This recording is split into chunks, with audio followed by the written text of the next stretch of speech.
tem uma sequência, né, de estudo há algum tempo sobre seitas, heresias e outras religiões, e nós terminamos aí, na semana retrasada, sobre os adventistas do século XX.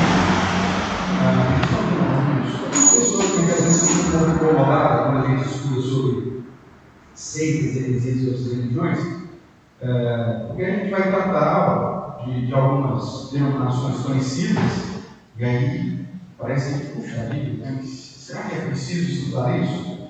Se você ainda tem dúvida se é preciso estudar isso, eu convido você a ir lá na página da nossa igreja, no YouTube, e tem lá as primeiras 4 aulas que nós temos, só de introdução, a gente mostra biblicamente por que é tão importante estudarmos sobre esses assuntos e por que é tão importante, inclusive, dar nome ao dois, né? Estudarmos as doutrinas que são ensinadas para que a gente não venha a ser enganado ou ludibriado, dirigido por um evangelho que não é o verdadeiro evangelho. Hoje, nós vamos começar uma nova sequência e o tema vai ser o neopentecostalismo, né? E para muita gente, não, você vai colocar esses irmãos, né, na conta de seita, de heresia, de outras religiões. Eu peço que antes de você fechar o seu coração, né, para esse tema, ou para esse estudo, para que você pelo menos acompanhe aí a introdução, as diferenciações que nós vamos apresentar aqui, e para que depois, então, a gente possa estudar aquilo que realmente creem os neopentecostais, quem são de fato os neopentecostais, né, uma distinção, e aí certamente vai ficar mais claro, mais tranquilo para que você compreenda aqui, tá bom? Então, antes de entrarmos propriamente, vamos relembrar aqueles critérios que nós definimos juntos lá nessas primeiras aulas sobre as características de uma seita ou de uma falsa religião. Tá bem? Então vamos lá. A primeira característica, geral, genérica, vamos assim dizer, né, é que a Bíblia para eles não é a única regra de fé e prática. Para esses grupos que se caracterizam como seitas, eles sempre têm algo a acrescentar naquilo que a Bíblia fala. Então, por exemplo, as novas revelações sempre tem alguma coisa nova, né? A própria manutenção do dom profético no contexto revelacional, não a profecia no sentido da pregação, mas a profecia no dom da profecia da pregação, mas o dom da profecia no sentido revelacional, trazendo novas revelações. Essa é uma característica de si. O que mais? Acrescentar tradições que não têm base nas Escrituras. A igreja sempre fez isso, é o costume, e determina aquilo como uma prática, então, inclusive, como característica de salvação para esse grupo. E as experiências pessoais sobrenaturais. Então, a Bíblia diz determinada coisa, mas eu senti outra. Então, essa minha experiência com Deus, né, acaba assumindo forma de doutrina para a igreja. Então, alguém foi no monte, orou no monte, né, e aí teve uma experiência com Deus, e a partir daí, então, joga-se para todo mundo. Se você teve uma experiência com Deus, você tem que orar na onde? E aí isso passa a ser um dogma, né? Se eu quero demonstrar que eu tenho uma comunhão com Deus, então eu tenho que orar no monte. Não adianta ir qualquer hora, não, tem que ser de madrugada. Assim? Então, a ideia que Jesus ensina, que quando a mulher samaritana justamente pergunta: Senhor, aonde nós devemos adorar? Vocês dizem que é em Jerusalém, vocês se referem aos judeus. Nós, Samaria, diz que é no monte de Samaria. Aonde devemos adorar? É que Jesus fala: não tem que ir lá no monte para adorar. Jesus fala. Sim ou não? Jesus fala: Deus é Espírito, é isso? Importa que seus adoradores o adorem. Espírito é verdade, já é a hora. templo, antes de estar em Jerusalém. Agora, a adoração já chegou, o que ele vai dizer, né? Que a adoração é em qualquer lugar. Porque Deus é Espírito. O que importa é o modo que você se apresenta para Ele. É Espírito em verdade. Então, eu pego uma experiência, alguém foi no monte, viu lá o Martinho iluminado, e aí então passa isso sendo uma padrão para todo mundo. Se você quer ter comunhão com Deus, você tem que orar com Deus. A Bíblia diz assim, certo? Então essa é uma característica já. Segundo, Jesus Cristo não é o centro e geralmente não é o único mediador entre Deus e os homens.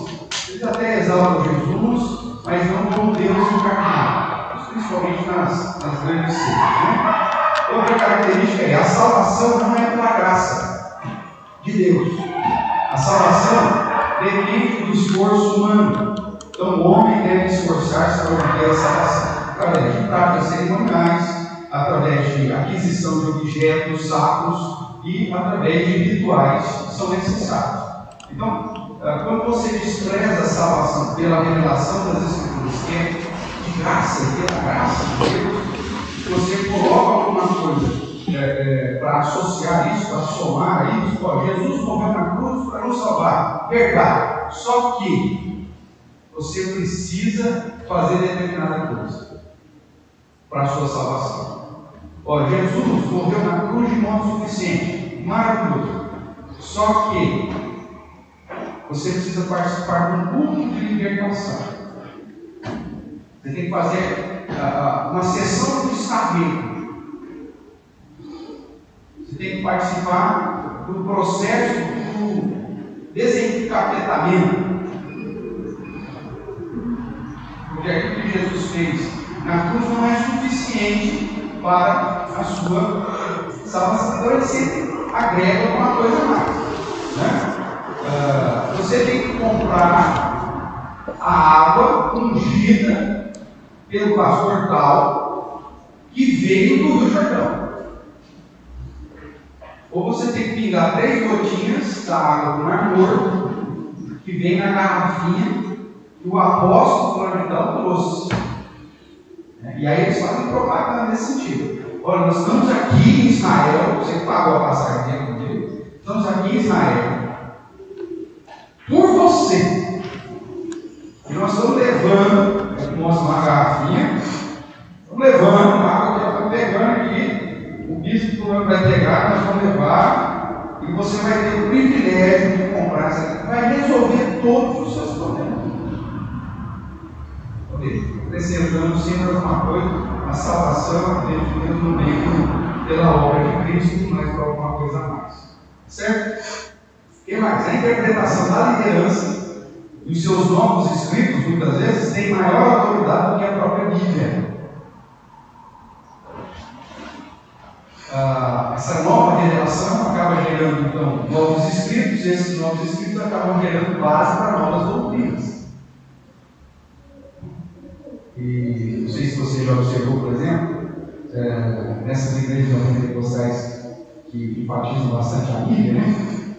Eles sempre têm a oportunidade de você comprar os livros que o líder daquela denominação escreveu. Né? Você quer saber como que funciona a ideia de batalha espiritual? Vamos dizer que vocês usar? Então, compre o livro, não sei as contas dos orixás, não sei o que, fulano de tal. E aí então você vai assimilar aquilo lá como sendo verdade bíblica, porque está vindo da autoridade desse líder, dessa denominação. E eles não seguem um padrão coerente da interpretação bíblica, né, que a gente tem falado. Usam textos isolados para fundamentar a sua crença, não respeitam o gênero literário de cada livro bíblico. Então pega um livro que é histórico, e aí aplica como se fosse um livro profético. Tem uns que pegam até as profecias messiânicas e aplicam para si. Pegam profecias da Isaías e falam a respeito de Jesus, da obra de Jesus, e falam: Deus me chamou para pregar aos cativos, dar vistas aos cegos. Né? Então, Deus falou isso comigo, é para mim. Então, cuidado. São características de uma seita e de uma falsa religião. Voltando aqui para o tema nosso de hoje, que é o neopentecostalismo, antes de definir alguma coisa, eu não sei se você acompanhou essa semana a entrevista do reverendo Augusto Nicodemos e o desdobramento disso, né? Então, recentemente, o reverendo Augusto Nicodemos Lopes, ele deu uma entrevista à Folha de São Paulo, no dia 6 desse mês, ele, para apresentar um livro que ele escreveu a respeito sobre finanças, sobre dinheiro, sobre dízimo, sobre essa questão do dinheiro na visão bíblica, ele foi ali muito mal interpretado quando afirmou que a teologia da prosperidade não é bíblica e confrontou a postura das igrejas neopentecostais e acabou dando um nome aos dois. Ele acaba falando quais são essas igrejas, quais são os líderes, e inclusive inclui alguns que, no entendimento geral, não seria neopentecostal, mas que pelas suas práticas, de fato é. E aí isso gerou uma reação, principalmente por parte de um dos, e movimentou a internet e gerou, como se diz hoje em dia, cancelamentos virtuais e esse assunto foi um dos assuntos que ganhou repercussão nessa semana, principalmente entre os evangélicos. Então, nessa entrevista, além do reverendo Augusto manifestar a sua posição pessoal sobre temas sensíveis, ele fala só de dinheiro, não fala só de teologia da prosperidade, mas fala também de algumas coisas que a jornalista lá acabou produzindo dele, e principalmente temas sensíveis para a nossa geração, porque essa geração você não pode dar um espírito que está reclamando, né? Essa geração chamada geração mimimi, está reclamando de tudo, né? Você pensa aí, há 30 anos atrás, nós vivíamos com dificuldades talvez maiores e todo mundo vivia, ninguém se sentia ofendido. Hoje, se você fala alguma coisa, homofóbico, é genocida, é machista, xenofóbico, né? Esse dia assistindo até um jogo de futebol em casa lá, eu reclamei do juiz e citei a etnia dele, né? Falei, puxa, de onde é assim? Que coisa ridícula. Um juiz dessa nacionalidade para apitar um jogo desse tamanho, rapaz. Não tem nem futebol lá, já joguei, vai.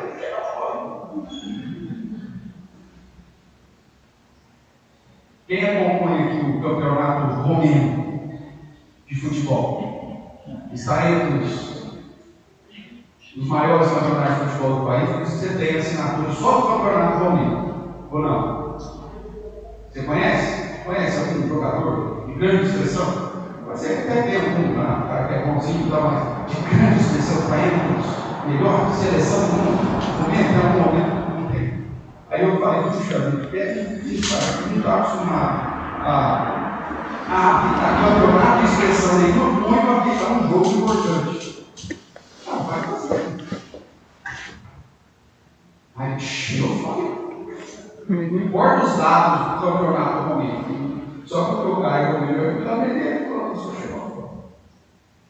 Isso acontece muito. Então o reverendo lá falou algumas coisas, e aí, pronto, já é bolsominion agora. O reverendo Augusto Nicodemos foi taxado de bolsominion, né?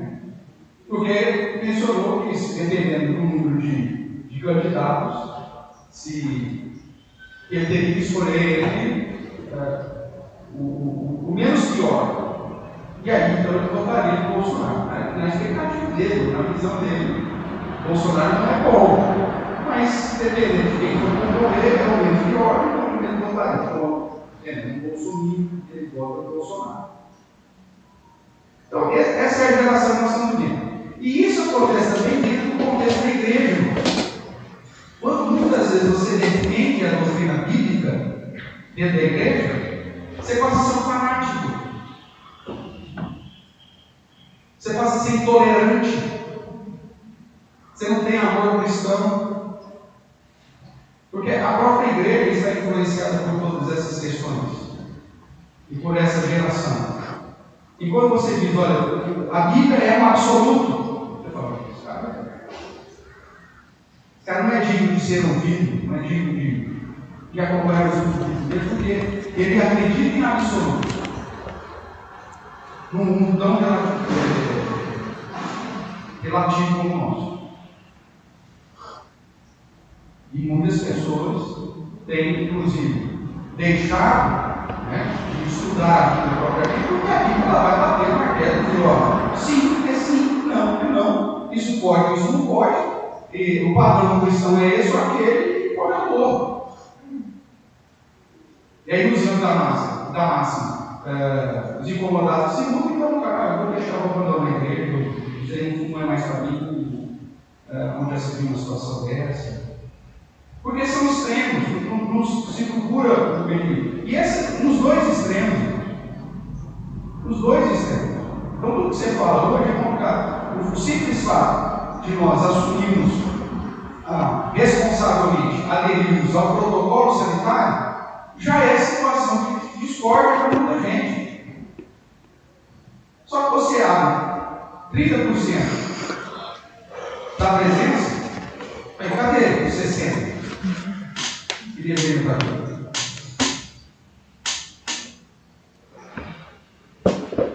Cria um problema para mim. Nós somos aí 180, 200 pessoas. Cria um problema para mim. O protocolo é 60 pessoas. Coloca os 200 volumes lá que eu vou ter que fazer o grupo das 8, o grupo das 10, o grupo das 12, das 14 horas, das 16 e o grupo das 18. Não tem problema, mano. Mas a geração é tão mimimi que qualquer coisinha tem motivo só para se colocar na posição contrária, que até mesmo uma situação que pode ser resolvida de uma maneira tranquila, não é resolvida, a pessoa se abstém do dever dela e joga a culpa nos outros. É o que aconteceu com o reverendo. Nós estamos chegando a uma certa situação que ninguém pode falar nada, porque tudo que você falar vai ser usado por você, inclusive a igreja. Então, quando você assume uma ideia, nós vamos tratar de seitas e heresias e vamos mostrar os erros doutrinários. Não estou falando que dentro da igreja presbiteriana nós não temos erros. Temos muitas igrejas presbiterianas que estão mergulhadas na heresia e nas seitas. E a igreja como denominação tem falhado porque eles têm preservado a ideia, fica quieto, que aí a gente mantém todo mundo no mesmo pacote. Todo mundo sério dentro da igreja presbiteriana do Brasil poderia nomear sem nenhuma dúvida, pelo menos 10 igrejas que não deveriam estar dentro da igreja presbiteriana do Brasil como denominação. No mínimo. Todo presbiteriano sério que conhece a igreja presbiteriana saberia citar aqui 10 igrejas que não deveriam, que são igrejas que estão trazendo prejuízo para os reformados. Mas é mais fácil ficar quieto e deixar cada um seguir a sua área, a não ser quando você se levanta para dizer que está errado. Quando você se levanta com a Bíblia na mão e aponta os erros, inclusive da igreja presbiteriana, aí o conselho expulsa da igreja. Aí isso acontece. Mas no contrário, decide. Se a liderança da igreja vem, que é responsabilidade do presbitério, né? Visitar as igrejas para ver que tipo de doutrina está se fazendo dentro da igreja. Não vai. Igreja que queima pecado. Igreja presbiteriana dá um papelzinho assim, coloca o seu pecado aí, nós vamos queimar na mundo aqui, e agora, esse ano, você não vai ter mais problema com esse pecado. Vê se alguém vai lá puxar o dedo de um pastor miserável desse. Não vai.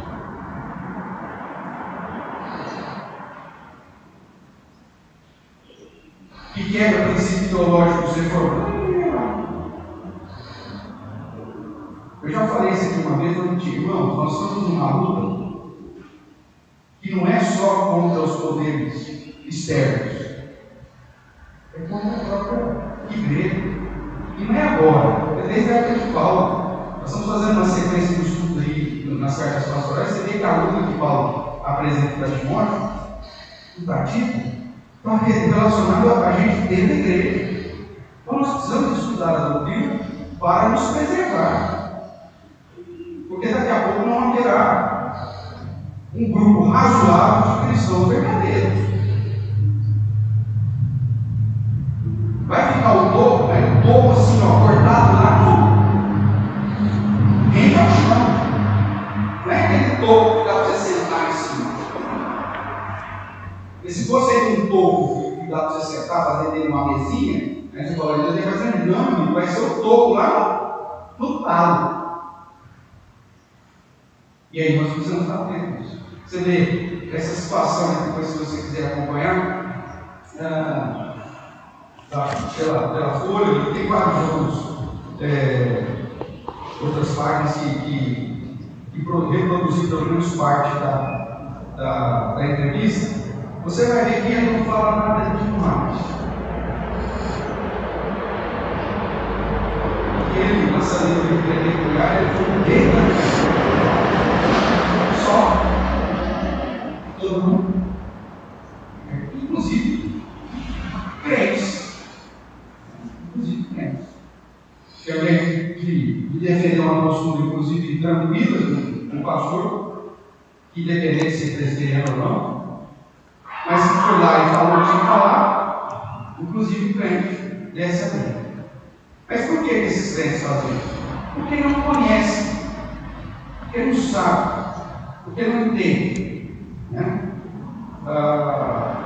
A luta que nós. Então, dentro desse nosso assunto, né, o pentecostalismo, esse episódio aqui do Reverendo Augusto serve de ilustração para nós. Porque hoje, quando você vai confrontar o erro, você apoia de todo mundo. Agora, se você apoia o que está errado, aí as pessoas já falam: olha, esse líder maravilhoso, olha que tolerância fantástica, olha que amor.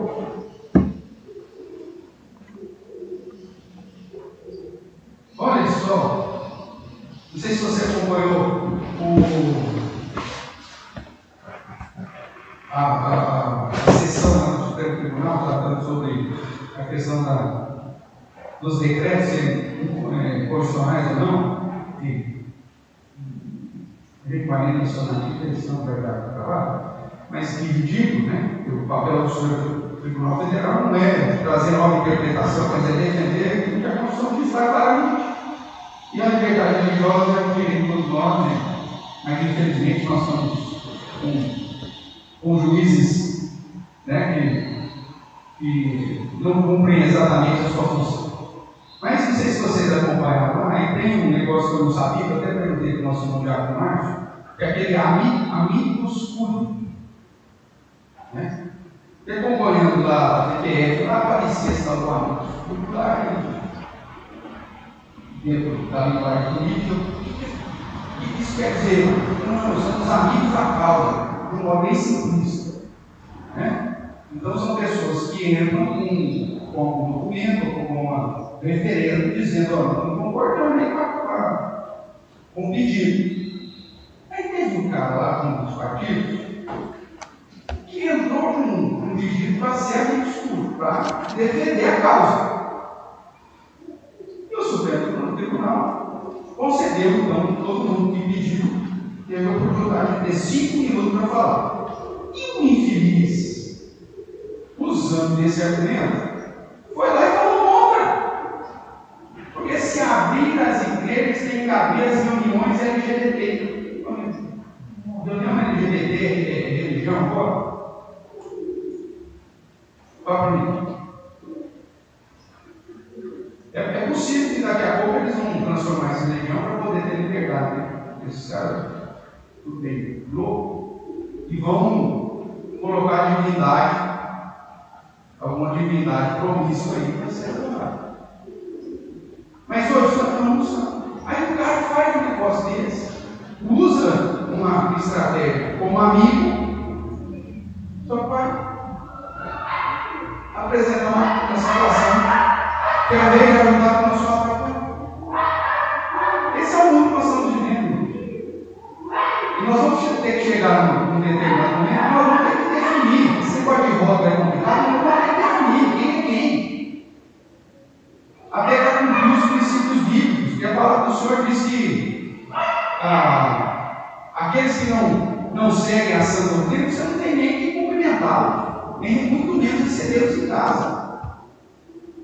Então nós vamos ter que chegar a isso, porque senão nós vamos ser ludibriados e levados para uma situação aí que certamente influenciará a nós e os nossos filhos a ter uma vida longe do princípio da palavra do Senhor.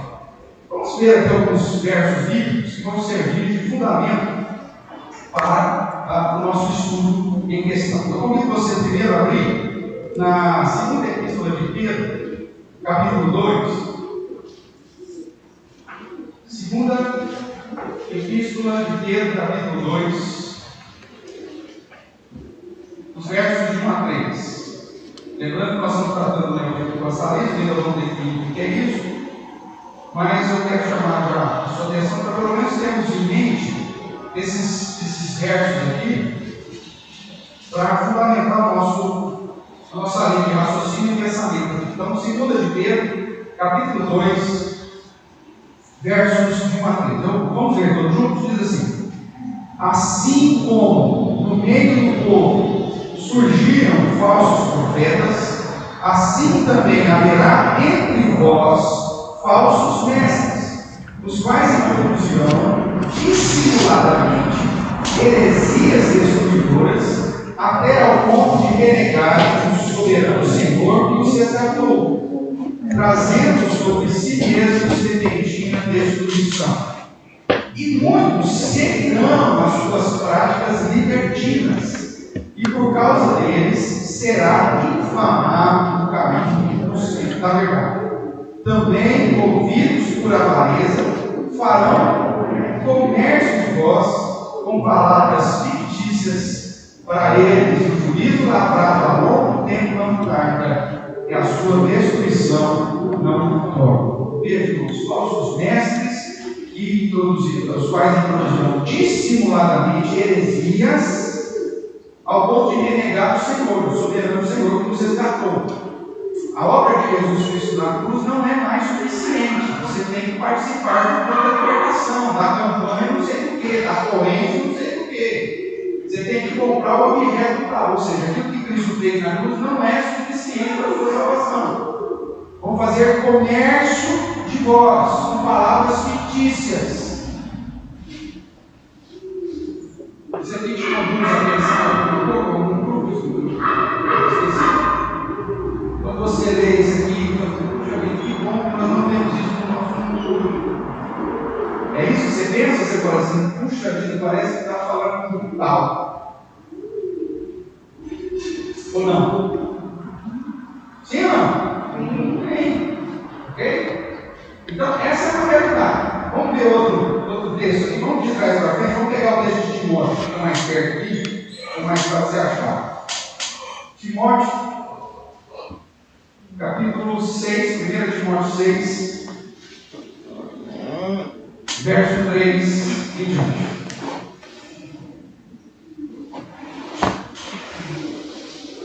Eu vou ler, eu não acompanho, falei de máscara, daqui a pouco alguém desmaia aí, né?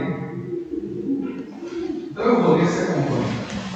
Diz assim: se alguém ensina outra doutrina e não concorda com as sãs palavras de nosso Senhor Jesus Cristo, e como ensino segundo a verdade, é infatuado, nada entende, mas tem mania por questões e contendas de palavras, de que nascem inveja, provocações, difamações, suspeitas malignas, altercações sem fim, por homens cuja mente é pervertida e privados da verdade, supondo que a piedade é fonte de lucro. Paulo diz, de fato, a grande fonte de lucro é a piedade para o contentamento, para a alegria. Porque nada temos trazido para o mundo, nem coisa alguma podemos levar dele, temos sustento e com que nos vestir estejamos contentes. Ora, se querem ficar ricos, caem em tentação e cilada em muitas concupiscências insensatas e perniciosas, as quais afogam os homens na ruína e perdição. Porque o amor do dinheiro é raiz de todos os males, e alguns, desviaram da fé, e assim mesmo se atormentaram com muitas dores. Veja, alguém que não estava ensinando corretamente a doutrina, que não estava concordando com as suas palavras, que não viviam o ensino segundo a piedade, eles estavam manipulando a igreja pensando que a piedade ou o viver como líder cristão era a fonte de lucro. É para gerar riqueza. Tanto que ele vai deixar negócio. Quer ficar ricos, caem em tentação e desviam-se da fé e se atormentam com muitas dores. Tudo bem até aqui? Vamos ver o texto lá de Atos agora? Atos capítulo 8.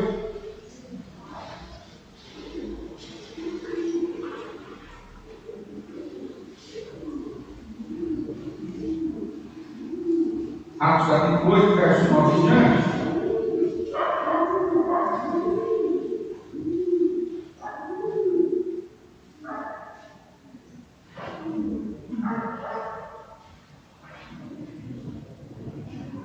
Começou a ter perseguição na igreja, mataram Estevão, os crentes se dispersam, pregando o Evangelho, e o diácono Filipe vai até Samaria e prega lá. E aí o texto diz a respeito disso. Verso 8 diz: houve grande alegria naquela cidade. Verso 9: ora, havia certo homem chamado Simão. Qual era o nome desse cara? Simão. Tá? Que ali praticava mágica, iludindo o povo de Samaria, insinuando ser ele grande vulto, ao qual todos davam ouvidos, do menor ao maior, dizendo: este homem é o poder de Deus. Acabou. Quando ele quer ludibriar todo mundo, ele diz que ele tem o poder de Deus. O poder de Deus está comigo, o poder de Deus está aqui. Basicamente é isso. O cara se coloca como um grande vulto.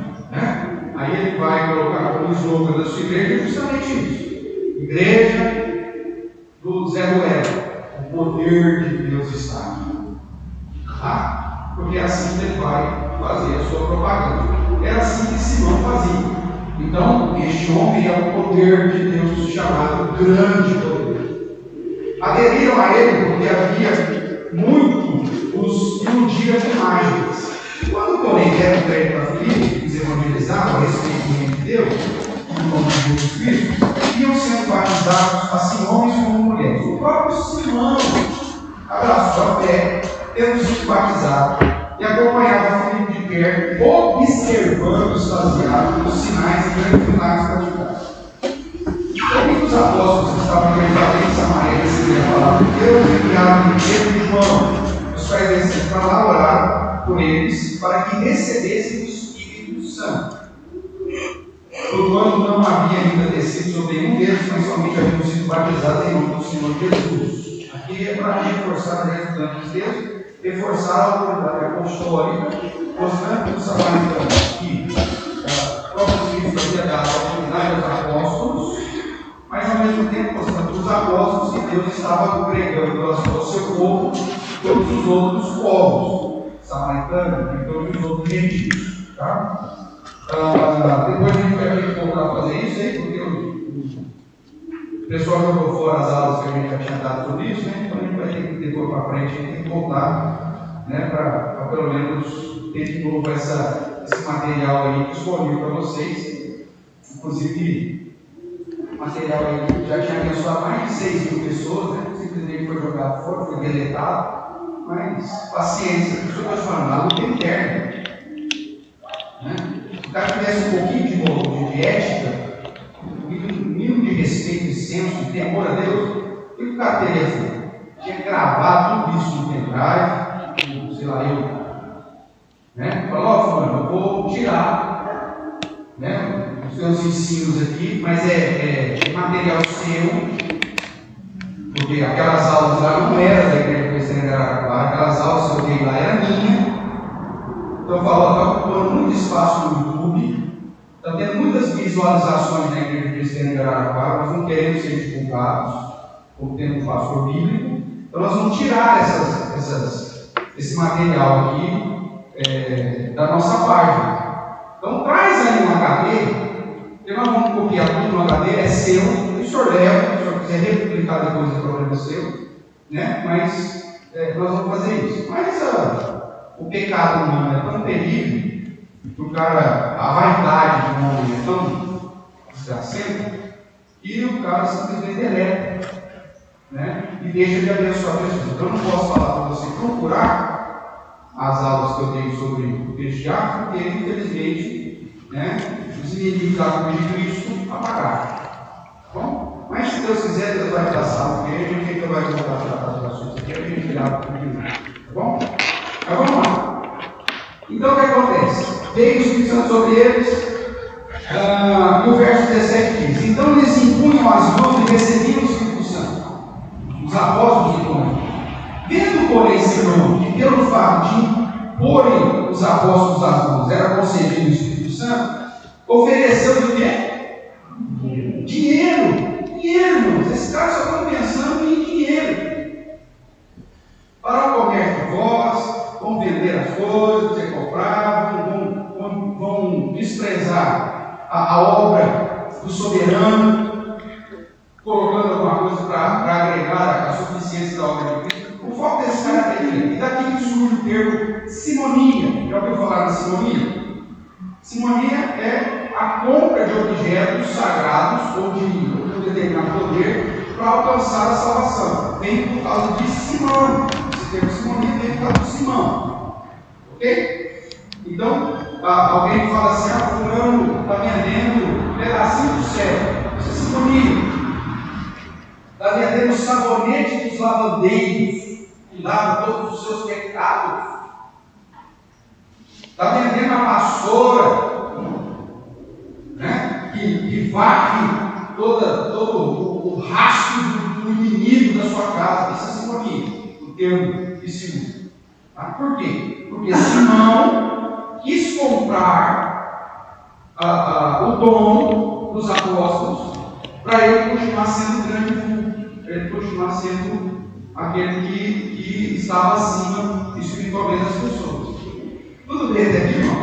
Eu acho que vocês estão há um ano e meio só acostumados com o EBD pela internet, vocês estão achando que estão em casa e estão na televisão, né? Pode perguntar, pode ir, né? Pelo menos falar: é isso mesmo, tá bom? Esse é um dos benefícios do encontro, né, gente? Você acostumou, já só ficar fazendo assim, né? Então, pode perguntar, tá? Então, veja, simonia é isso. E aí ele então ofereceu dinheiro, propondo, olha a proposta indecente dele: concedendo também a mim esse poder, para que aquele sobre quem eu impuser as mãos receba o Espírito Santo. Pedro, porém, lhes respondeu: o teu dinheiro seja contigo para quê mesmo? Para perdição. É aquilo que Pedro depois lá na sua carta vai dizer: olha, o juízo sobre esse pessoal já está pronto. Esses caras vão ter o que eles merecem. Esses caras estão vivendo a fé, estão vendendo a fé, estão aqui preocupados mais com questão de fazer da piedade fonte de lucro.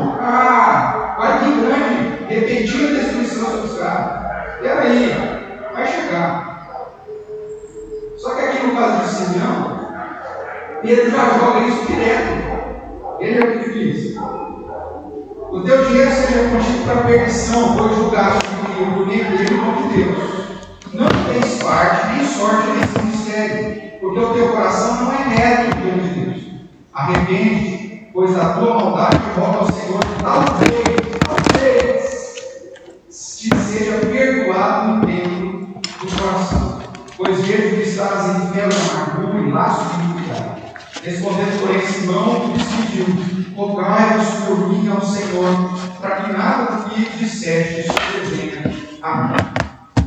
Então veja, irmãos, esses três textos, de certa forma, nos apontam que surgiriam falsos mestres, pessoas avarentas, que faziam da fé um instrumento de lucro e que rejeitaria a suficiência da obra de Jesus Cristo e que colocaria alguma coisa em substituição a isso, para gerar lucro, para gerar benefícios, para gerar até mesmo, se não dinheiro propriamente, prestígio, para me manter uma posição de liderança e autoridade sobre os crentes.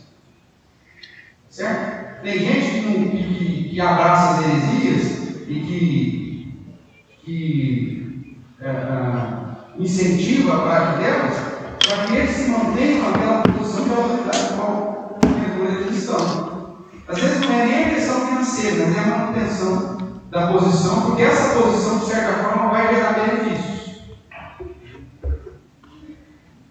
Vai gerar visibilidade.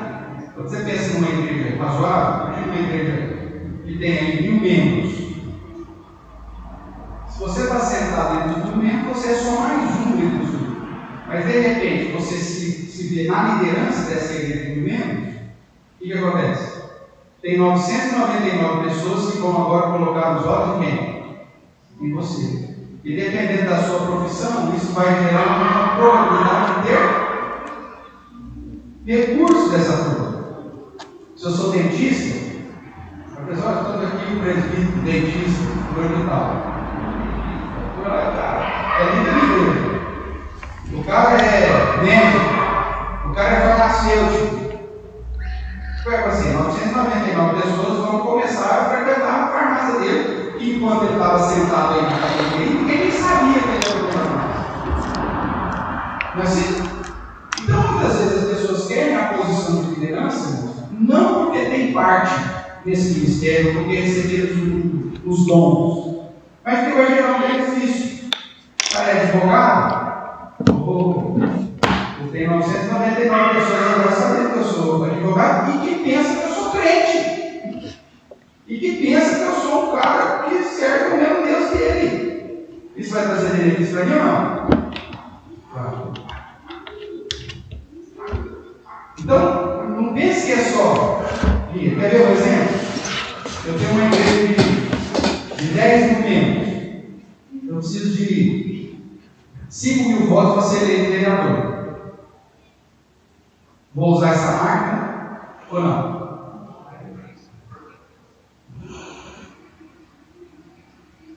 A conta é simples. Eu preciso de 5.000 votos para ser eleito como vereador de uma cidade. Eu tenho 10 mulheres na minha igreja.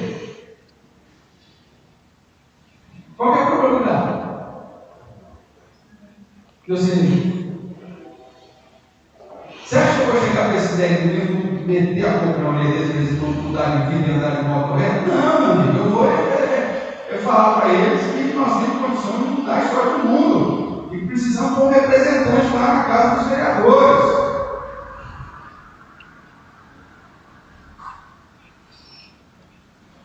Vai mudar a história do carro? Vai ter do carro? É óbvio. Não estou falando que a igreja não tenha que ter os seus representantes, não me entenda mal. Mas existem instituições, existem lugares que isso é manipulado. Eu estou falando de vereador, mas quando você olha para grandes denominações, nós estamos falando de deputado federal, nós estamos falando de senador, nós estamos falando de governador, nós estamos falando de possibilidade até de presidente da República.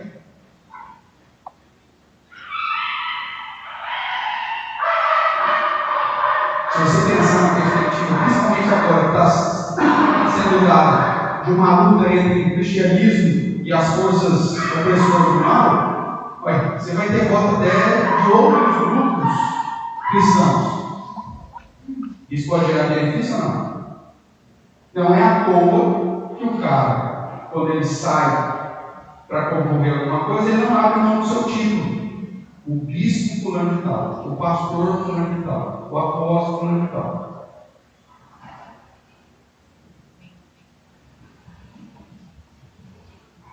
Não é. Ok? Então tudo isso está dentro desse pacote.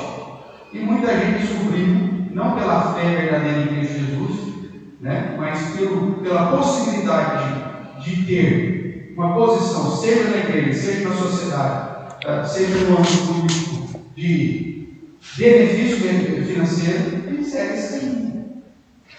E aí, quando você olha para igrejas que não se envolve na perspectiva política, que não traz candidatos aqui, ou simplesmente o máximo que se faz, vamos, olha, nós temos fulano, doutor, que são membros de igrejas evangélicas estão concorrendo ao cargo X, Y, W, e oramos pelos candidatos cristãos, verdadeiramente cristãos, por um candidato que mais adequa à sua realidade, à sua inclinação. É o que se faz. Aí falamos que essa igreja ela não tem senso da responsabilidade política dela. Irmãos, é mais fácil a gente manter essa isenção do que cair na mão de espertalhões e sermos ludibriados, conduzidos para votar em A e B. E aí só a liderança da igreja seria beneficiada com a eleição desse A e B. Você tem que tomar um conhecimento bíblico razoável para que você tenha as suas escolhas. E você tenha condições de examinar corretamente o que é e o que não é. O pastor, nem nas questões espirituais, deve assumir o lugar do Espírito Santo na sua vida. Nós somos uma geração que aqueles que creem vai receber o Espírito Santo. O pastor vai ser só mais um dentro desse corpo, que é alguém que vai exercer uma função para te conduzir a, pelo menos, buscar mais a Deus. Agora, tem comunidades, inclusive dessas, participando do poder, que a pessoa não faz um ato se o pastor dela não mandar. Pastor, estou pensando em vender o meu carro. O que o senhor acha? Aí o pastor fala assim: olha, você pode trocar, mas você tem que comprar um carro cinza. Deus me mostrou. Um carro, o pastor vendeu um carro vermelho, está no vermelho, exatamente. Eu não sei. Mas está 3 mil mais caro, mesmo ano, mesmo modelo. Não. Como o seu líder espiritual tem que ser cinza. E o cara faz o que o pastor não. Já ouviu história assim? Vende casa. Por quê? Porque as pessoas querem assumir até o lugar, esses líderes querem assumir o lugar do Espírito Santo, é igual o Simão. Eu quero ter esse poder. Esse rio, você me fez lembrar um negócio. Até, pastor, eu posso casar? Não. Eu já contei o caso aqui com o Robson. Posso contar que ele autorizou, isso aqui é lá de Jorge Cabral. Um abraço para ele, irmão. E começou a namorar a Ângela. E tinha um missionário da igreja que estava de olho na Ângela. Aí o cara começou lá a bloquear lá e falar: eis que o senhor te manda dizer. Aí chegou para a Ângela e disse assim: eis que vejo uma grande cilada em tua vida. Mas eis que o Senhor já me manda dizer que Ele já está te livrando. E eis aquele que está diante de ti e que é a solução para a sua vida. Mais ou menos assim. Imaginou uma coisa dessa? Meus amigos? Imaginou uma situação dessa? O cara usa como palavra de Deus para tirar a namorada do outro e puxar a namorada para si. Se o cara tem coragem de fazer uma manipulação dessa, você acha que em relação à questão de posição ele não vai se vender também? É lógico que vai. É disso que nós estamos falando. Então, esses 3 textos nos apontam para essa situação. Mesmo lendo esses textos, para alguns ainda parece estranho incluir os neopentecostais como uma seita. Mas não é. Mas eu quero aqui fazer uma distinção entre os pentecostais e os neopentecostais. Para aqui, falar, o pastor está falando aí mal. Dos outros crentes e tudo mais. Então vamos lá. Vocês estão pequenininho aqui, mas dá para você acompanhar, senão eu leio para vocês. Pentecostais. Que grupo que faz parte historicamente desse movimento? Depois nós vamos falar o que é o pentecostalismo e do que eles creem e a diferença em relação ao neopentecostalismo. Então, a Igreja Assembleia de Deus, a Igreja Metodista Wesleyana, a Igreja Quadrangular, a Igreja Brasil para Cristo, Deus é Amor, Congregação Cristã do Brasil, Igreja Casa de Bênção, Igreja de Deus do Brasil, são igrejas que historicamente se caracterizam como igrejas pentecostais. Nós vamos já tratar daqui a pouquinho o que eles têm. E representantes das igrejas neopentecostais. Vamos lá. Igreja Universal do Reino de Deus, Igreja Internacional da Graça, Igreja Mundial do Poder de Deus, Renascer, Sara Nossa Terra e algumas pentecostais que adotaram a teologia da prosperidade. E também nós vamos trabalhar com teologia na sequência de nossos estudos. Não hoje, no próximo domingo, tá bom? Então, são grupos distintos. Vamos lá. Obviamente que nós não podemos colocar todo mundo no mesmo saco, né? E por mais que muitos pentecostais clássicos tenham se inclinado e abraçado a teologia da prosperidade, as suas variantes e as suas secas, né? Como exemplo, por exemplo, hoje da teologia coaching. A teologia coaching nasce da onde? Da teologia da prosperidade. Se o crente é para ser o centro do mundo, então agora, em vez de eu trazer benefícios para a sua saúde, para o seu emprego que você quer, eu vou tratar agora de um modo individualizado. Então a teologia coaching é a filha mais nova da teologia da prosperidade. Você é o centro. Você é especial. Você nasceu para ser cabeça. Você vai alcançar o seu sucesso. Você vai atingir o seu objetivo. E aí, se Deus não te ajudar nisso? Então, essas variantes da teologia da prosperidade colocam aqueles que abraçam a teologia da prosperidade e as variantes disso num pacote de neopentecostalismo. Apesar que essas comunidades novas por aí não se colocam como neopentecostais, mas a teologia delas anda de mão dada, andando abraçadinhos. O que é que tudo bem aqui, irmãos? Então nós precisamos conhecer o fundamento de cada grupo para assim, e assim teremos como definir as crenças e aí apontar se aquilo é bíblico, se não é, se é heresia. Então, mesmo que eu use o termo aqui, neopentecostal de um modo genérico, talvez na sua cabeça, a igreja não tal, será que é? Não sei, você tem que estudar caso a caso e ver qual que é a teologia, qual que é a doutrina dela, se é que é isso, sim a gente pode dizer, é ou não é. Tudo bem? Diga-se de passagem, já falei aqui, né, mas que muitas igrejas históricas que não abraçaram nem o pentecostalismo e nem o neopentecostalismo também têm abraçado a heresia. Você tem hoje, dentro da igreja presbiteriana no Brasil, a teologia coaching invadindo de uma maneira exorbitante. Nós temos pastores, inclusive, que estão deixando o ministério, estão assumindo o trabalho como coaching, porque descobriram que isso dá mais dinheiro. Entendeu? O personal coaching vai me contratar para todo dia eu entrar em contato contigo e te trazer uma palavra de ânimo, motivação. Né? Eu vou lá e vou viver contigo no dia, ver quais são as qualidades, pontos positivos, pontos negativos, e aí eu vou só enfatizar os seus pontos positivos. E aí o dia que você está meio brocochô lá, você me liga, eu vou te dar uma injeção de ânimo lá.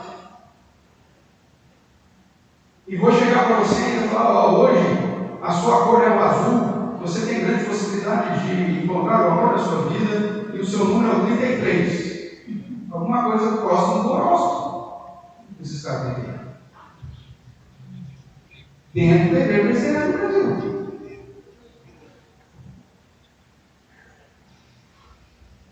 Então a briga é muito séria. Então eu não quero aqui simplesmente o grupo tal. Não. Você tem que olhar os grupos específicos, estudá-lo, compreendê-lo, e aí a gente pode chegar e bater o martelo. Esse que caracteriza como heresia ou não. Ok? Então vamos pôr todo mundo no mesmo pacote. Combinado? Vamos seguir aqui então. Então qual é a diferença, pastor, entre o pentecostal e o neopentecostal? Vamos lá. Pentecostal. ênfase nos dons carismáticos para os nossos dias. Quais são esses dons carismáticos? Dom de cura, dom de profecia revelacional, dom de línguas, prodígios, sinais. Então eles dão ênfase nesse tipo de dom. Você vai ter até mesmo entre alguns reformados, alguns que vão dizer que os dons carismáticos são dos nossos dias. Então não tem problema nenhum, por isso nós não temos problema com o pentecostal nesse sentido. Eles acreditam que hoje existem pessoas que recebem o dom da cura e curam as pessoas. Tudo bem. Nós, especificamente da Igreja Presbiteriana Reformada aqui de Araraquara, na nossa confissão de fé, declaramos que somos cessacionistas, ou seja, os dons carismáticos cessaram. Não tem mais dom de revelação, não tem mais dom de cura, no sentido que o indivíduo, alguém, tem o poder de curar as pessoas por si próprio, como é o caso do Novo Testamento. Você tem lá Pedro, a sombra de Pedro passava, as pessoas eram curadas. Então, a ideia da cura está em Pedro. Depende da fé do outro? Não. Tanto que Pedro ressuscita Dorcas. Alguém chegou para Dorcas e perguntou: Dorcas, você tem fé suficiente para ressuscitar? A ressurreição de Dorcas dependeu da fé de Dorcas? Eu lógico que não, estava morto. O poder estava em quem? Nos apóstolos. O menino lá, que eu sempre esqueço o nome lá, que caiu da janela. Eutico. Né? Paulo foi preso. Eutico. Caiu da janela lá depois que Paulo começou a pregar e foi até meia-noite. Paulo foi lá, perguntou para ele: amigo, você tem fé para ser ressuscitado? Não, simplesmente ressuscitou e falou: volta logo, lava o rosto e vem, então ele não termina esse irmão.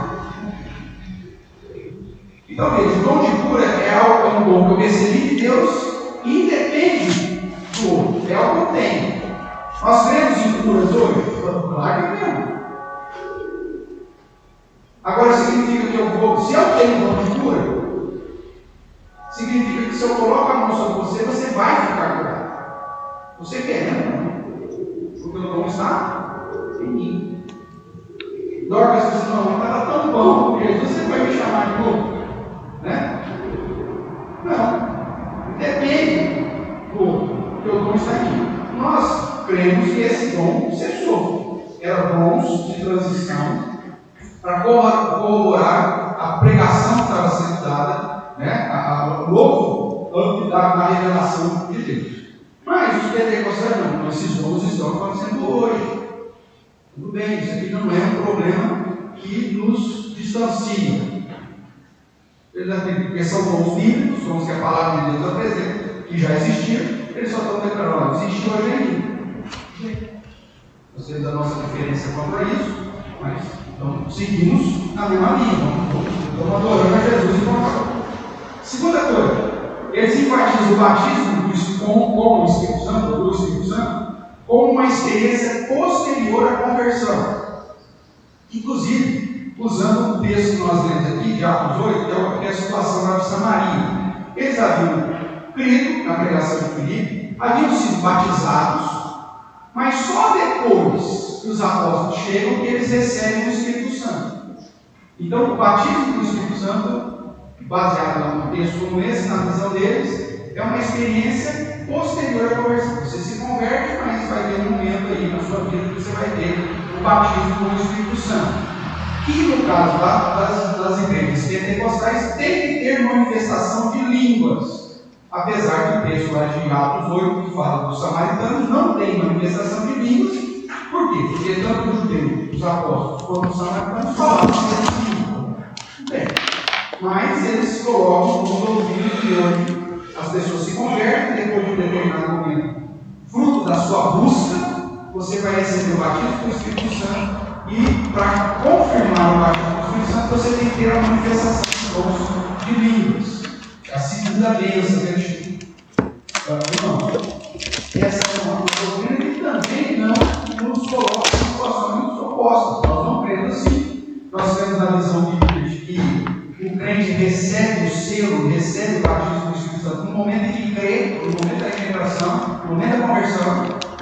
Como Paulo explica em Atos 19, e explica lá em Efésios, capítulo 1, ouvistes o Evangelho da verdade, tendo nele crido, foram selados com o Santo Espírito da promessa. Ou como ele pergunta lá em Atos 19, recebeste por dentro do Espírito Santo quando crestes? Porque esse é o padrão. Quando eu creio, quando a regeneração que está sobre a minha vida, a conversão acontece e o Espírito Santo vem sobre a minha vida. Mas você tem outros textos que dão a possibilidade de um recebimento do Espírito Santo posterior à conversão, como é o caso de Atos 8, apesar que é um texto histórico, nós já estudamos sobre ele, né? Mas isso não nos coloca em situações opostas. É uma no batismo com o Espírito Santo. Outra característica da igreja pentecostal: a vida de oração como fonte de poder para a santidade e para manifestações miraculosas. É da onde vem aquela história: muita oração, muito poder. Pouca oração, pouco poder. Só que as Escrituras dizem a importância da oração? Ótimo, claro que diz. Devemos orar constantemente, sem cessar. Mas a fonte de poder está no próprio Deus. E não é a minha oração que vai mover isso. Está na palavra de Deus. Mas isso também não nos coloca numa situação distinta. Orar nunca é demais. E se a oração for a única questão que nós temos aqui, é que a oração desassociada da palavra e de uma vida santa, a oração por si só, você vai ter grupos aí que oram bem mais fervente, né? Mas que não tem conhecimento nenhum e, consequentemente, a prática de vida é completamente distante daquela que o padrão que o próprio Deus exige. Então, não é a oração a oração é mais um elemento que o próprio Deus nos deu para a busca da santificação, da consagração e tudo mais. Mas não é que você ficar só orando para ler a Bíblia e não lutar contra a inclinação do seu próprio coração, da sua própria carne, que a graça vai fazer isso com você. Mas isso não nos separa. Tudo bem? Só lembra. Outra questão é a nossa experiência sobrenatural como manifestação da comunhão e vida com Deus, gerando autoridade sobre a comunidade. Isso aqui talvez a gente tenha uma situação de mais conflito, porque a ideia é o seguinte: eu coloco isso aqui não como um problema teológico, mas como um problema mais antropológico e sociológico. Todos nós temos o anseio de ter uma posição social. Você não conhece ninguém que fala assim: olha, qual é o seu sonho como ser humano? Eu quero ser um Zé Ruela. Zero à esquerda. Esse é o desejo do meu coração. Você conhece? Não. Nós fomos criados, até pela inclinação do nosso pecado, todos nós queremos ter um lugar ao sol. Todos nós queremos ter uma posição, menor que seja, vai. A gente quer ter um reconhecimento. Desde pequenininho, a gente nasce com isso. A criança vai lá, faz um risco no papel lá e como se fosse uma obra de arte, toda a existência da humanidade. Porque aí o que o pai fala? Idiotice sem só um risco, esse até ruim. É óbvio que não. Aí você fala: nossa, que se fosse no caso da minha mãe parava. Eu deve ter um milhar de desenho lá que minha mãe parou. Né, Rô? Mas por que nós fazemos aquele desenho lá? Para ver o que vai. Ele podia até ir mais longe, né? Até quando a gente aprende as aulinhas, a gente vai lá mostrar o que a gente fez. Não é assim? Como se fosse uma grande obra. Então, nós queremos ter um lugar ao sol. Aí o que acontece dentro da igreja? Às vezes dentro da igreja é o único lugar que a pessoa se sente capaz de alcançar uma posição social, porque na igreja, se ele provar para os demais que ele tem maior espiritualidade, mesmo que socialmente ele não seja alguém de destaque na sociedade, dentro da comunidade ele pode ter. Então, se ele começa a falar em nome de Deus, se ele começa a orar e as coisas começam a acontecer, o que vai acontecer com a comunidade? Fulano é poderoso. Você viu lá o que aconteceu? Fulano falou lá no culto, não aconteceu o que ele falou. Ótimo. Aí o que vai acontecer? Esse cara vai ser colocado em um pedestal dentro daquele ambiente de fé. Lá fora, eu não tenho condições, porque eu tinha uma vida difícil muitas vezes, eu tive estudo, ou a minha situação social é complicada, mas aí dentro da igreja, pelo simples fato de eu orar, uma ação poderosa, já me destaca do outro. E aí, então, de repente, essa experiência que eu digo, inclusive, ter, me coloca em evidência e me gera uma posição de autoridade dentro da comunidade. Você que já veio do Pentecostal, você sabe disso. Você está lá e aí tem as oportunidades. Tem a oportunidade? Pastor, o senhor dá a oportunidade? E aí dá a oportunidade lá para a pessoa cantar, para a pessoa tocar, para dar o testemunho. Não é assim que acontece? E aí, dependendo do testemunho que você dá, e o jeito que se apresenta o seu testemunho, pode ser o pior testemunho que dá para fazer. Mas se você faz uma propaganda legal para o testemunho, e se você tem lá 2, 3 animados lá que gritam uma aleluia na hora do seu testemunho, pô, já vai fazer diferença. E quanto mais trágico for o seu testemunho, melhor. Mais gostoso é. A igreja vibra. E aí, daqui a pouco, se aquele testemunho fez a coisa, daí eu faço, nós estamos com o evangelista lá e eu quero convidar o irmão fulano para dar o testemunho dele de novo. A palavra é importante, o testemunho dele vai, muita gente vai se converter para ter testemunho. E aí esse cara vai ganhando repercussão. Daí a pouco, as congregações começam a convidar esse cara para dar testemunho. E aí, de repente, as maiores igrejas daquele ministério vão começar a chamar o irmão fundamental para dar outro testemunho. E aí ele para de ser o irmão fundamental. Ele já vai receber já um título martelado. E aí agora o pastor presidente resolve chamar ele de diácono. Mas o testemunho é tão impactante que em pouco tempo ele já é. E que agora? Presbítero. E daqui a pouco ele já é o obreiro responsável por uma obra. E aí o cara vê a possibilidade de uma ascensão social dentro do contexto da igreja. E aí se o negócio, o testemunho dele for bom e o cara tiver um carisma fantástico, ele viu o ministério dele.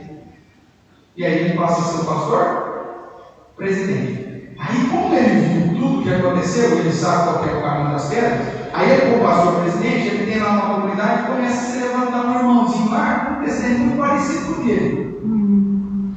E aí ele começa a observar e vê aquele irmãozinho, esse cara aqui vai querer competir. Aí ele chega e fala assim, irmãos, porque ele já estava referendado como pastor presidente, esse que o senhor me falou que nós temos um falso profeta em nosso meio. Que vem dizendo testemunhos falsos. E aí ele fica complicado. Porque ele joga que aquele testemunho veio de Satanás no meio de Jesus. Porque não foi Jesus que fez aquilo na hora do cara. Porque aí ele já viu que aquele cara estava querendo se levantar para tomar o lugar dele, ele já vai dar um toco no cara e já acaba com a ascensão social do cara antes que esse cara venha adquirir aquela igreja e começar a receber. Então veja, esse mecanismo acontece demais. É muito. Ou não? Se você tiver experiência dentro da igreja, não acontece só? Demais, foi já viu? Já viu você? Para você. Porque o foco não está na palavra, não está no padrão da palavra, está na experiência. Só que isso também é um problema que o sistema de governo e o sistema da igreja permite. Também não é algo que nos precisa. Por isso eu não coloco no campo teológico, eu coloco no campo antropológico, que é uma questão do homem, e sociológico, que é uma questão de ascensão social. No caso, é o seguinte: já viu isso acontecer? Demais.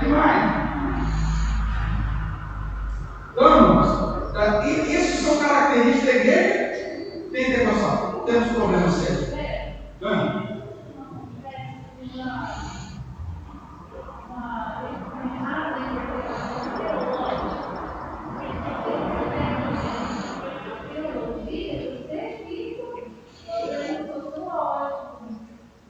Sim, e que gera, inclusive, esse tipo de ponto aqui, os costumes.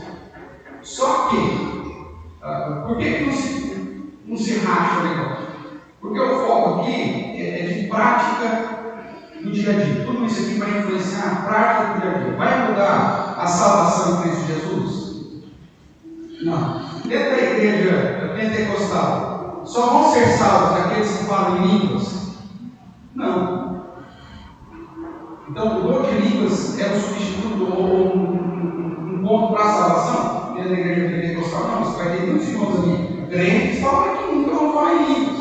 Eles só vão ser impedidos de assumir cargo de liderança, né, gente? Se assumir cargo de liderança da igreja, tem que falar em línguas. Para ser pastor da igreja, inclusive você pega lá a Constituição, pelo menos a maioria das igrejas de Deus, está lá. O que o cara precisa ter para ser pastor? Um dos pontos é ter recebido o batismo do Espírito Santo com manifestação de línguas. Então, se o cara não ainda, não pode ter. Mas isso mexe na salvação dele. Então, mesmo que eu concorde, o mesmo doutrinário tirando prática errada, mas não mexe com o essencial. A salvação continua sendo exclusivamente com Jesus. Israel.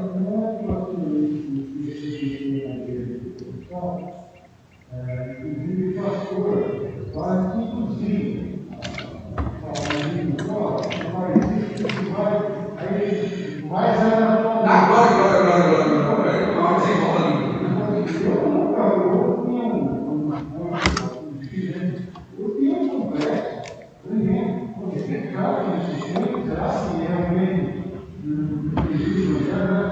Pessoas que não tinham uma vida cristã, nem do nada, né? Recebi o dom de melhorar não mata, de bom viver, a melhorar, você tem que fingir que você cai para trás, porque você nunca cai para trás, cai para trás. Ficou obstruindo a ação do Espírito Santo. Mas esses são práticas litúrgicas. Né? É lógico que nós temos o conhecimento da nossa visão bíblica. Nós vamos confrontar com isso. Mas isso não nos impede, não nos conduz a trazer uma sessão para o pentecostal, ele não é crente. Agora, é importante dizer que tem muita igreja pentecostal hoje que continua falando que é pentecostal, mas que é abraçado nas doutrinas neopentecostais. Aí não é muito simples fato de ser uma igreja Assembleia de Deus, você não é pentecostal, não. Você tem que olhar aquela prática.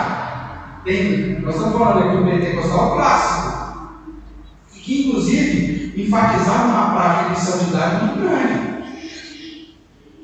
Você pega assim, há 40 anos atrás, 30 anos atrás, Deus é amor, por exemplo. A tipo de santidade que esse pessoal, o padrão de santidade que esse pessoal colocava na dia era algo novo. Pelo amor de Deus, ninguém conhece um negócio desse. Né? Mas o problema é que hoje muita igreja pentecostal abraçou a fé, né? O pentecostal que nós vamos ver agora, basicamente, bem sintetizado aqui, porque eles têm. E aí você vai ver, tem muita igreja que se diz pentecostal, que você pode cortar fora, porque tem práticas neopentecostais. O nosso problema aqui são mais com as práticas neopentecostais, mesmo que essas práticas estejam dentro até de uma igreja histórica. Tem igreja metodista mesmo, que não é wesleyana, que hoje abraçou muito mais a teologia neopentecostal do que qualquer outra denominação. Comunidades por aí são muito mais neopentecostais do que qualquer outro grupo. Então, por isso você tem que olhar grupo a grupo e para definir o que é o grupo. Agora, concordo com essa posição, porque confronta muitas coisas, mas pelo menos o essencial, salvação de Jesus, isso não fere, e nenhuma dessas situações coloca como substitutivo para a salvação. Então, o foco maior é esse. Mas tem muitas igrejas que nós tem que olhar caso a caso, e tem algumas que se dizem pentecostais, mas a prática é totalmente neopentecostal, que aí já são práticas heréticas. Sobre isso. O movimento católico abraçou o neopentecostalismo e o pentecostalismo. Perfeito. A igreja está conhecendo o Shalom e o catolicismo carismático. Perfeito. E não só ele, você vê que quem conhece, como dá ênfase na experiência sobrenatural, até o espiritismo kardecista abraçou algumas práticas pentecostais. Você sabia que tem dom de línguas no espiritismo kardecista? Só em línguas.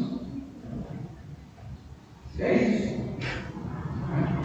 E é um grande problema para a manutenção dessa crença, porque você pega o primeiro dom de língua que você vê numa igreja pentecostal, você vai encontrar na igreja carismática católica, você vai encontrar no espiritismo e até no islamismo.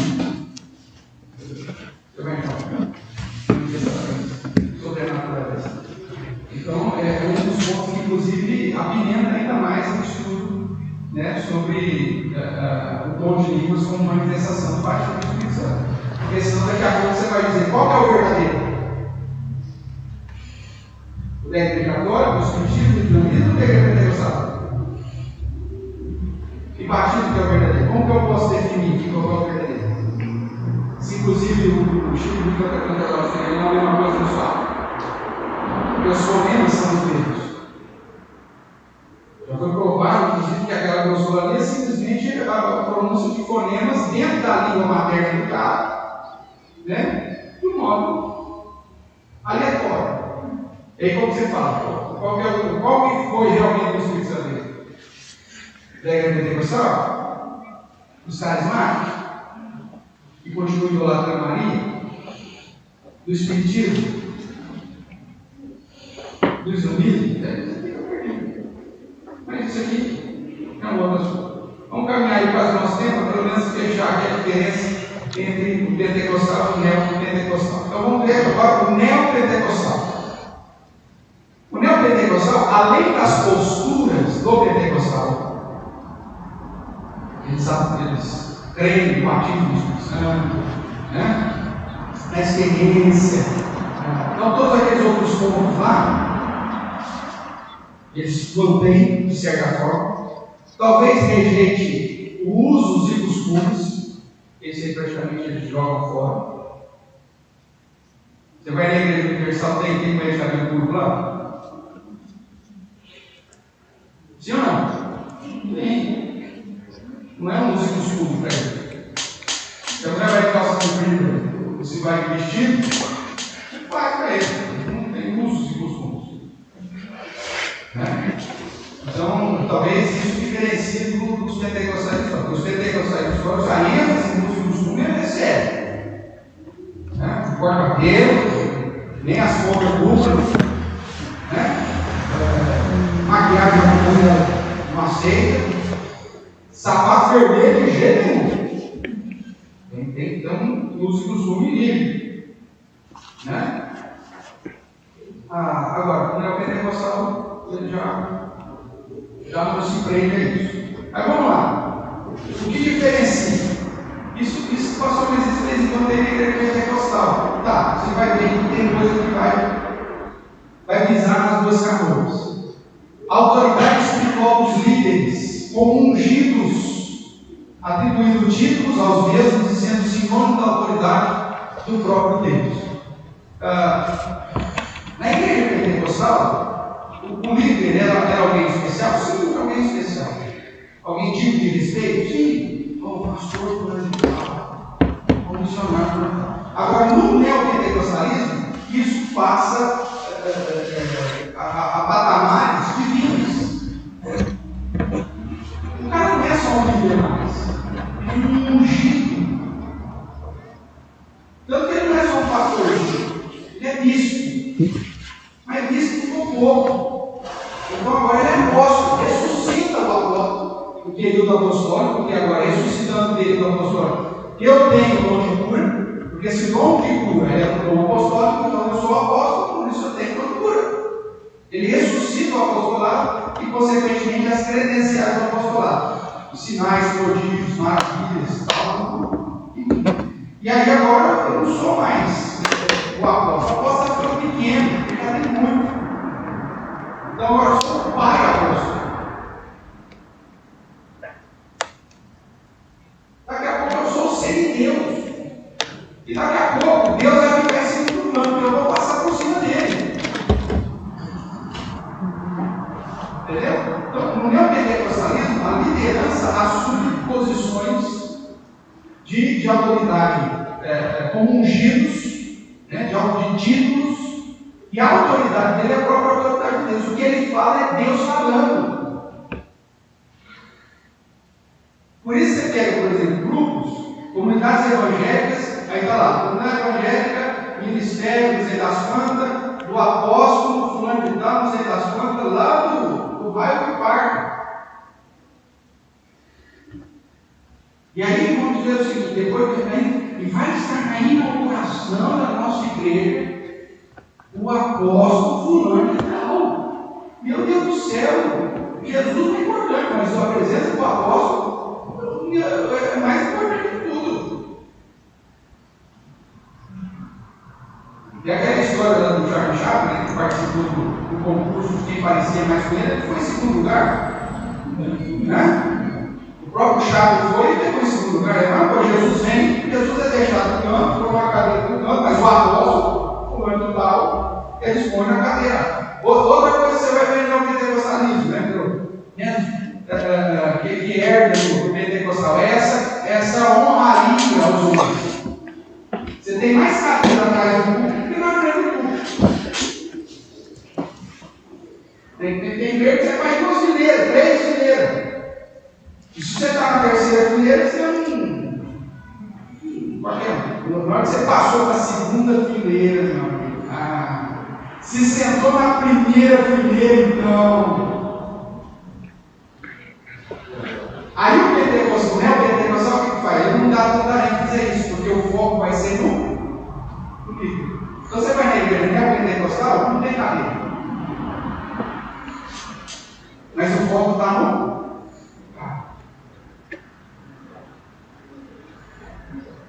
E o líder que ele referenda, ele começa a ter reflexão. Eu quero chamar aqui agora o bispo fulano de tal.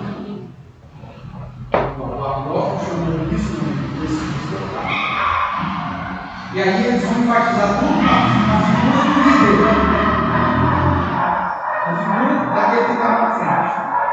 Outra característica do pentecostalismo é a ênfase na prosperidade. Então, saúde e prosperidade como direitos que podem ser garantidos aqui nessa terra por meio da fé.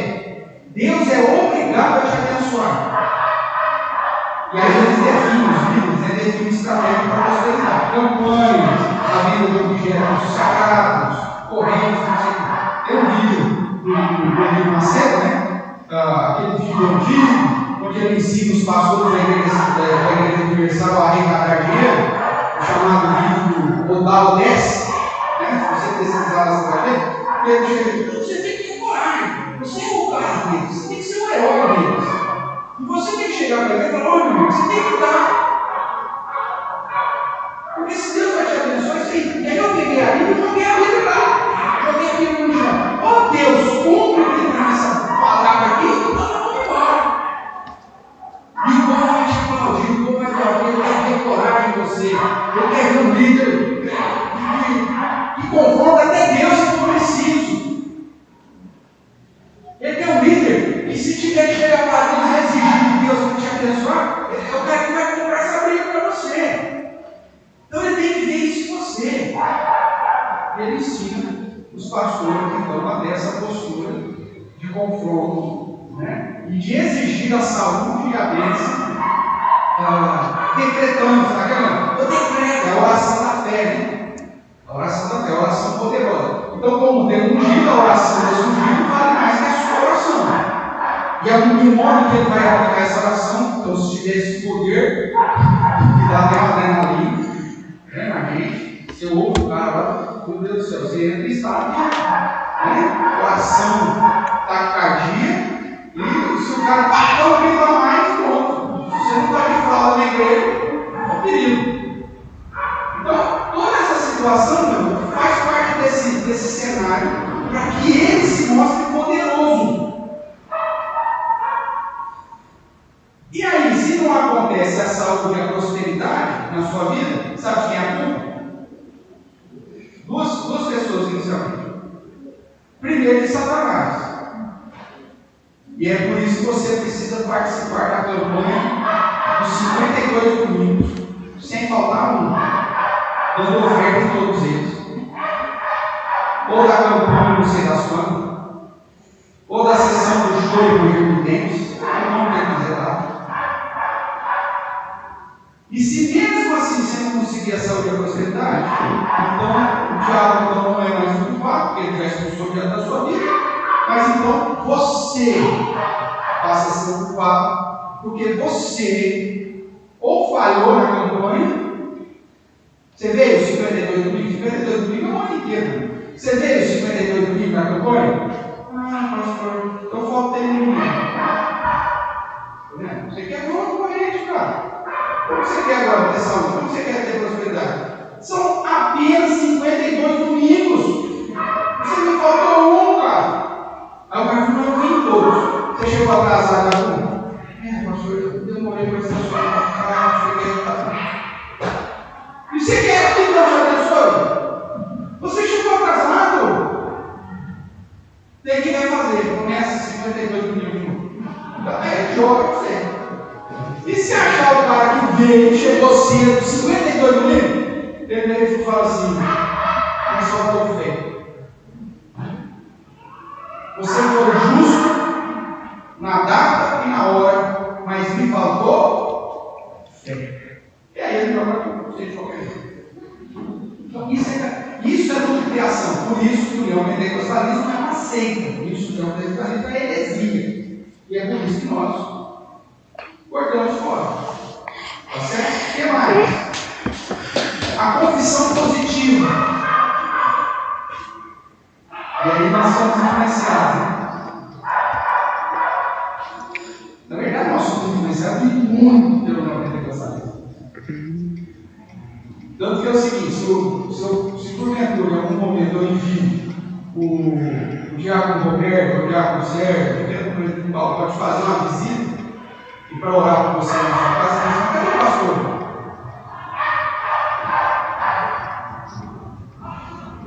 Você vai ao diácono lá, você dá um cafezinho para ele, uma água morna.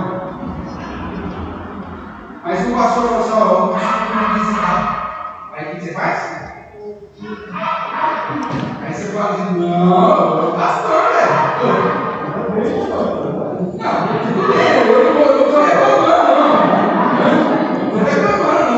Mas se vai o pastor, eu ponho até no Facebook, o pastor vai vir. Mas se vai o diácono lá, ele fala assim, o senhor não pode demorar muito. E vai o diácono, o senhor não pode demorar muito. Mas se o pastor vai lá e fica lá, não, pastor, não tem vontade. Não tem problema, não, vou fazer um negócio melhor aí com o senhor. Peraí que eu vou amassar o ouvido. Isso vem, irmãos, essa influência de que o pastor tem mais poder do que o diácono, do que o presbítero, de qualquer tempo. É uma influência. E você fala, não, mas eu sou carinho, eu não estou reclamando do carinho, não, mas se faz para mim, faz para qualquer irmão. Se você tem o carinho desse do pastor na sua casa, tem carinho que você tem também o diácono, qualquer irmão. Eu não estou falando que você pode fazer isso, mas você vai fazer para todo mundo. Pode me tratar no mercado. Pode me tratar? Profeta. Você é poderoso, não sei não. Outra coisa, que é a influência, né? A gente acha que se a gente está passando por dificuldade, é porque ou o diabo está com uma mão ou está faltando fé. Nós todos nós estamos sujeitos a passar por dificuldades. Essa é uma influência de exceder no pentecostalismo, que a gente tem que tomar cuidado.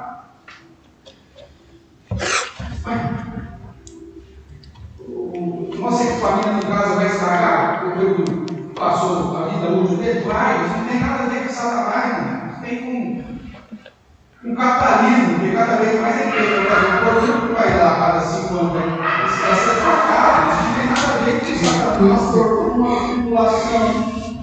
Casalzinho, né? Casou de novo, depois de 10 anos, casou, passou por uma luta em casa, está quebrando tudo. Mas quanto tempo ele casou? Ganhou esse negócio, ele até se ganhou com ele, mas quando casou? E o fogão? Quando casou? E o fogão? Quando casou? E o chuveiro? Quando casou? Mas para olha, pastor, ele está uma condição. Assim, ó, dia sim, dia não, quem não tem na casa? Então, de 10 anos, já passou a vida hoje com seus produtos. Se você não conseguir guardar aqueles 10 anos, você vai ter que passar um mês de gasolina de novo para ver segurando os patinhos de novo, porque não tem outro jeito. Vai estragar mesmo, não tem nada a ver com Satanás. Mas tudo tem vida útil. Pastor, uma graça, Satanás, ficou na mão em casa, o senhor acredita? Que o carro quebrou, bateria. Faz 4 anos que eu troquei a bateria do meu carro e agora a bateria pifou. Satanás, eu tenho que orar para eu ungir o meu carro. Aí o pastor vai ungir o carro na lata do senhor nos próximos 2 anos, que nada aconteça com essa bateria. Aí é a qualidade da bateria. Então, essa influência do neopentecostalismo de jogar tudo nas costas de Satanás quando está errado na sua vida. Não é isso. Cuidado, e o terceiro ponto aqui é a condição positiva, que é o que eu falei da influência. Né? Quem já falou assim, em nome de Jesus vai dar certo? Todos nós, em algum momento da vida cristã, nós declaramos em nome de Jesus. Ou se alguém falou assim, cuidado, pode acontecer, amarrado em nome de Jesus. Da onde que vem isso? A condição positiva do neopentecostalismo. Pastor, eu vou fazer um concurso. O senhor ora para mim, em nome de Jesus eu vou passar. Você estudou? Não, mas em nome de Jesus eu vou passar. Isso é condição positiva. Isso não tem base bíblica, isso é heresia. Ok? Então, muitas vezes a gente usa isso como se fosse certo e não é. Então, a condição positiva é justamente exigir, por meio do nome de Jesus, que Deus realize a nossa vontade. A sua palavra tem poder, inclusive. A sua palavra tem poder. Se você declarar em nome de Jesus, vai acontecer. E Deus é obrigado a cumprir o que você declara. Deus é obrigado a cumprir o que você exige. E Deus é obrigado a cumprir aquilo que você determina. Eu cheguei a pegar um caso, inclusive, um caso triste, em que um adolescente, não me lembrar a idade, de 14 a 16 anos, pegou uma moto emprestada e sofreu um acidente e foi internado, foi na UTI, filho de crentes. Ele deveria ter pegado a moto com 14, 16, não lembro a idade certa agora. Deveria ser ou não? Deveria. Pegou a moto, bateu no poste lá, ficou internado não sei quantos dias na UTI. E aí a família, era de outra cidade, na época, me ligou para o pastor, não, você está orando, Deus está fazendo a vontade, Deus tem misericórdia, assim, assado, oramos, passou uns dias, o adolescente veio a falecer. Aí o pastor da comunidade, que essa irmã fazia parte, chegou para ela e falou assim, seu filho só morreu porque você não determinou a vida para ele. Eu fiquei sabendo que você foi pedir oração ao pastor presbiteriano para Deus fazer a vontade na vida do seu filho. Se você tiver simplesmente com o Senhor, eu não aceito essa situação, eu quero a vida do meu filho de volta. Deus seria obrigado a dar a vida do seu filho de volta. Seu filho morreu porque lhe faltou fé. Você acha que isso é uma coisa para falar de uma mãe que acabou de perder um filho? Tem que pegar um cara desse e bater ele de chinelo dos dois lados. Mas por que o cara faz um negócio desse? Para jogar a culpa em você. Porque alguém pode chegar e falar assim, o pastor não foi lá e não fez oração forte sobre a vida do menino? E o menino morreu? Aí ele fala, não, morreu. Não foi por causa da fraqueza da minha oração. A minha oração foi forte. Mas a mãe não queria o menino vivo, ela não determinou a vida do menino. O Paulo falou isso, cara. Confissão positiva e jogando a responsabilidade pelo crente. E uma outra característica dos neopentecostais é que o foco é o crescimento da igreja. O objetivo não é pregar o evangelho, tanto é que nem se prega o evangelho. Não tem estudos. doutrinários, não tem ensinamento bíblico. O foco é praticamente, totalmente pragmatismo, né? Você tem que fazer algo que traga as pessoas para a igreja. Você tem que criar uma campanha que atraia as pessoas para a igreja. Você precisa fazer uma corrente que prenda as pessoas psicologicamente a essa igreja. E que gere aumento de número de pessoas. Consequentemente, gere aumento de recursos. Então, o que se faz? Faz estudo de caso, né? Estudo social, foca grupos específicos da sociedade, vai no IBGE e vê, por exemplo, um grupo etário da nossa cidade. Descobrimos que dentro da pirâmide que o IBGE fez, na nossa cidade, o maior número de pessoas está entre a faixa de 18 anos a 35 anos. Quem é esse cara? Esse é o cara jovem que está querendo sucesso profissional, que está querendo entrar na faculdade, que está querendo fazer um doutorado. Então aí eu traço o perfil desse grupo majoritário da cidade. O que esse cara gosta de fazer? Qual é a inclinação social do cara? Ele gosta de balada, ele gosta de shows, ele gosta de música eletrônica. Beleza. O que mais? Aí vai estudar a questão financeira dessa coisa. Esse cara gosta de vida boa. Vir numa igreja, sem fogo, sem ar-condicionado, caindo pena de pombo, e com um cachorro a tiracolo latindo no pé do ouvido, nós vamos atrair quem? Ninguém, não vai atrair ninguém. Agora, se o foco é o pentecostal, o que eu vou fazer? Vou pegar, alugar um prédio que é do supermercado, que tinha uns 300 toneladas de fezes de pombo para tirar. Não, eu vou alugar um lugar que já tem uma acústica. Eu vou para um cinema antigo da cidade. Vou pintar as paredes de preto. Investir em som e iluminação. Estilo pub. Não preciso gastar dinheiro com cadeira, vai ficar tudo de pé. Porque eles vão ficar dançando pulando. E aí, então, eu enfatizo música. Eu contrato músicos de peso, gente que sabe tocar, gente boa, e faço uma superprodução desse negócio. Um lugar bem localizado, fumaça, bolinha de sabão. O que vai fazer?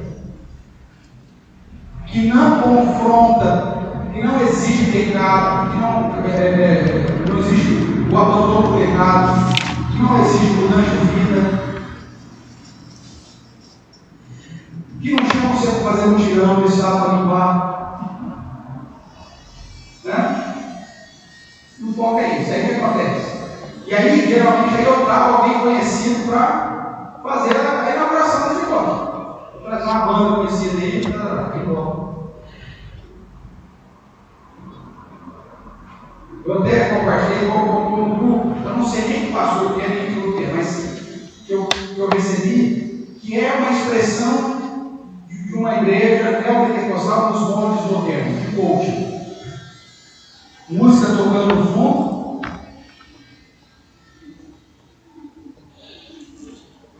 né? Música lá funcionando para dar aquele ambiente, para te emocionar. E o pastor tratando de coisas simplesmente relacionadas à motivação. A palavra dele, não vou lembrar exatamente, mas ele fala assim: o professor estava dando uma aula e perguntou para os seus alunos, ele tudo em pé, música de fundo, que era chamado de diafragma musical. Se o pastor aumenta a voz, o sistema indígena do passado. Você sabe o que é isso? O sistema indígena do passado?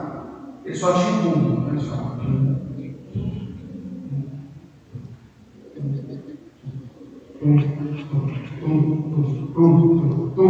E aumentando. Aumentando cada vez. Aumentando. Coração comigo.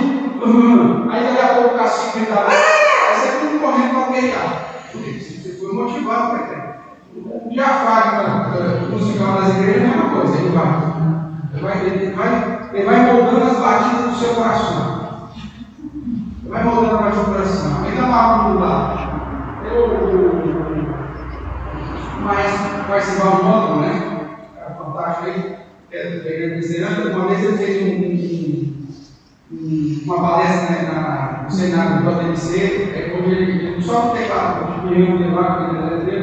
ele ia dando uma palestra tocando e falou assim: olha, eu vou provar para vocês que através da música eu posso para vocês aqui, ou você chorar. Ele começou a dar a palestra e começou a tocar todo mundo chorando.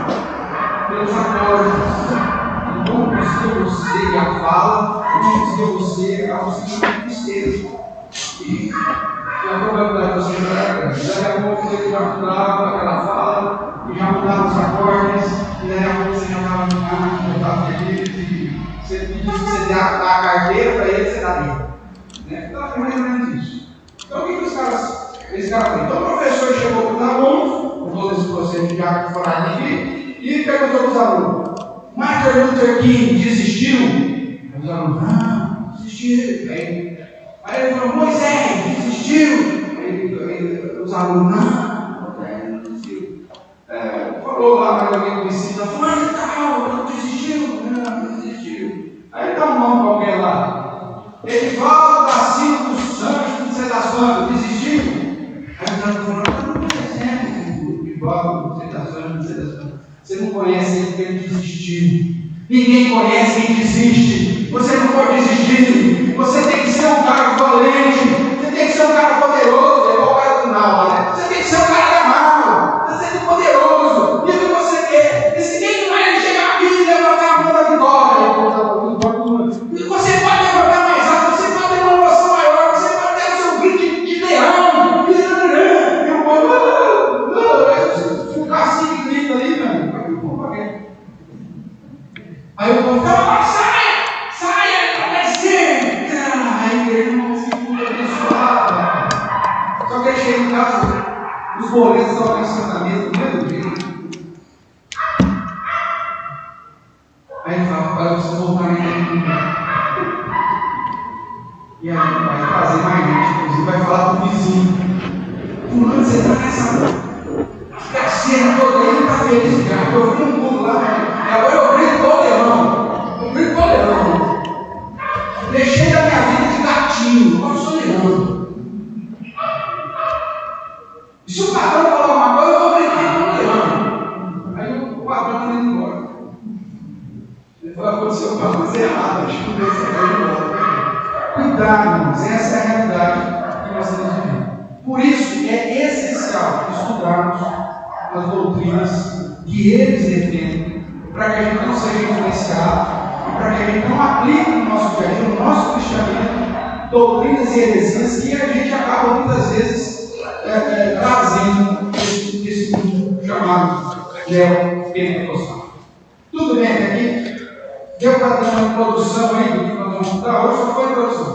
Semana que vem, aí se Deus permitir, a gente ainda está vindo para chamar a permissão aberta, a gente vai ter a assembleia que é necessária.